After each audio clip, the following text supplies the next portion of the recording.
Well, I've been playing against Pat Bev since he was at Arkansas, so I kind of know what he brings. He's a Chicago kid, man.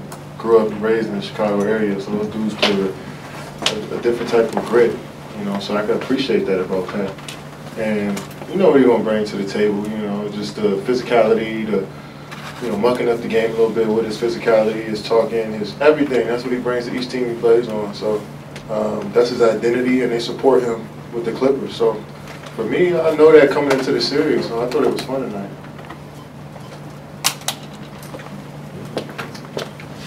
Helene Elliott from the LA Times. Just overall, how do you assess this first step of the journey, postseason journey? Well, I feel a lot of excitement in the building, especially throughout the locker room. You know, you got some guys that are first time, and you know, we had 22 turnovers. We can't have that going forward. I think more so than anything, that was a lot of just, you know, just overexcited to play, I guess, to start the game. And we had 6 turnovers to start the first quarter, so I mean, we still ended up winning by 17, and they only had 3 more shots than us. So we controlled that, but if we had 21 turnovers again,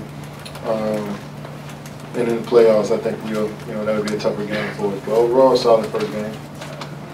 Anthony Sater with The Athletic. What do you think of their strategy to start Beverley and you know, have him guard you most of the game? He's basically a foot shorter. Yeah, I mean, well, obviously he's not going to ever guard me one-on-one. So, you know, when I get the ball in the post, they got a good game plan of leaving Draymond and Boogie at the top of the key. And as soon as I catch it, they bring in a double. So if they're going to do that, I'll be happy to give myself up to get stuff on that backside. So, you know, sometimes we're going to play into that. Sometimes we don't want to give them a heavy dosage of, you know, exploiting the mismatches, and we want to play our motion offense. So, you know, just mix it up a little bit. I know as the series progresses, Coach will figure out more ways for us to score. Kevin, Tony Harvey, Sacramento Observer. What is it like playing with Steph Curry out there when he's going off like that, specifically in the playoffs? I mean, well, I expect it at this point. I mean, I'm not surprised by anything he does. You know, I expect him to come in and shoot well every night because he puts the work in. I expect him to come out here with MVP-like focus because he is MVP. So, you know, it was just another night at the office for him.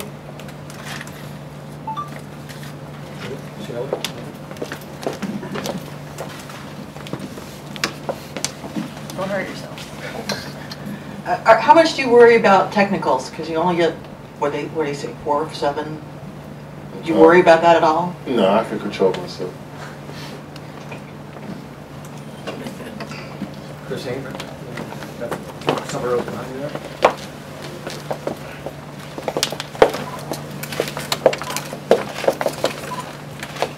Kev, on the play where you did get ejected, you were having fun, like you weren't mad or anything like that. Were you surprised that the refs took it to that extent and ejected both of you? Yeah. Because the previous play, I got fouled on the layup, and Pat came out of nowhere and blocked it. It was just friendly, not friendly, but just trash talk, you know. And it's an emotional play for him, you know. So he's gonna show his intensity after that play, and I respected it, and I'm sure everybody on the court did. But it was the same play for me coming back on the other end, where I had an opportunity to kind of bring some intensity to the arena, to the game, to my team, and I thought that was a perfect time for me to do so, but that resulted in a technical foul. But you know, I'm sure Ed was trying to just control that game, and that, you know, me trying to take it too far. I guess he thought he was taking it too far, but I just thought it was one of those plays where I can show a little bit more emotion than I usually show. Tom Myers, Arlington, Clutch Points. Kevin, Landry had that game last week where he hit 5 threes in the first half, and then you guys sort of put you on him and sort of just slowed down the offense for him. How important is not getting him involved in slowing down their offense? It's very important. I mean, when you got Lou Williams and Montrezl Harrell who can put pressure on your defense, and Gallinari, you got to have a guy like that who can roam around, knock down threes, space the floor, keep guys honest. And you know, I thought we did a solid job on him tonight.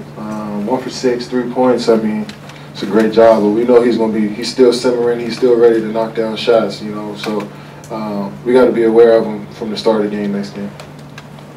Great, thank you. We'll have another player in here shortly.